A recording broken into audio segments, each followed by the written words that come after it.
बिहार के भोजपुर से 1971 में एक युवा पत्रकारिता करने पटना पहुंचता है। साल 1974 में 250 रुपए की लागत से एक कंपनी शुरू करता है और आज वो कंपनी देश के 3 लाख लोगों को नौकरी दे रहा है और कंपनी का नेटवर्थ हजारों करोड़ पार कर चुका है।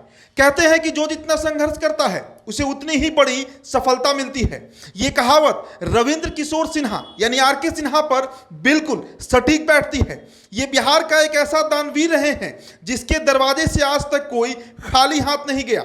वैसे तो आर.के. सिन्हा राज्यसभा के सांसद भी रहे हैं, लेकिन उनकी पहचान देश के चर्चित कारोबारी के तौर पर की जाती है।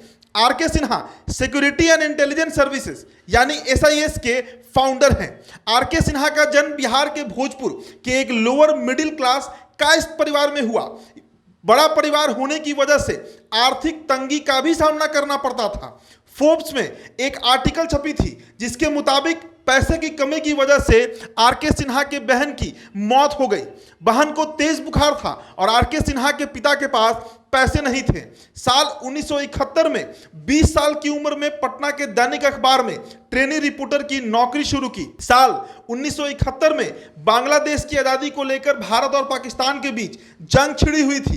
तभी आर.के. सिन्हा को रिपोर्टिंग के लिए बॉर्डर पोस्ट पर भेजा गया। इस दौरान आर.के. सिन्हा ने भारतीय सेना से अपना नेटवर्क बना लिया। साल 1974 में आर.के. सिन्हा जेपी आंदोलन से जुड़ गए, लेकिन उन्हें अपनी नौकरी गंवानी पड़ी।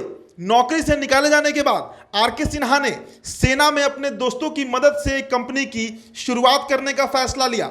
इस दौरान सिन्हा के पास सिर्फ 250 रुपए थे। इसके बावजूद आर.के. सिन्हा का इरादा कमजोर नहीं था। उन्होंने पटना में ही एक छोटा गैरेज लीज पर लिया और 1974 में security and intelligence services private limited company खोल ली।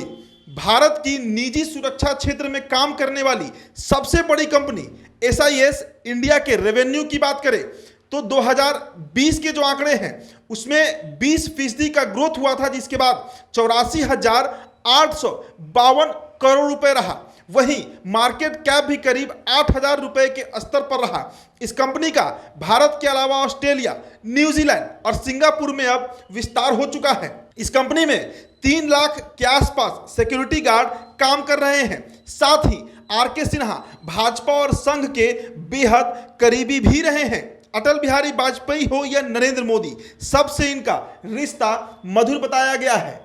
इसके अलावा बिहार के संदर्भ में बात करें तो बिहार से आर.के. सिन्हा का क्या प्रेम है, इसका अंदाजा आप इस बात से लगाइए कि उन्होंने एक कार्यक्रम में कहा था कि एसआईएस 11,000 करोड़ की बहुराष्ट्रीय कंपनी है, इसका हेडक्वार्टर बिहार में मैंने रखा है। कई बार मुझ पर दबाव आया कि हेडक्वार्टर को बदला जाए, लेकिन उन्होंने हेडक्वार्टर को नहीं बदला, क्योंकि उन्हें पता है कि वह जो कंपनी का हजारों करोड़ टैक्स देते हैं उसका 45% स्टेट को मिलता है और बिहार से अगर वो बाहर चले जाएंगे तो बिहार को बड़ा नुकसान होगा। आर.के. सिन्हा ने कहा था कि बिहार की जो छवि है और यहाँ का जो इंफ्रास्ट्रक्चर है उसके कारण बिहार की एक गलत छवि देश और दुनिया में बनाई गई है। आज उन्हीं आर.के. सिन्हा का जन्मदिन है और इसीलिए ये कहानी हम आपको सुना रहे हैं।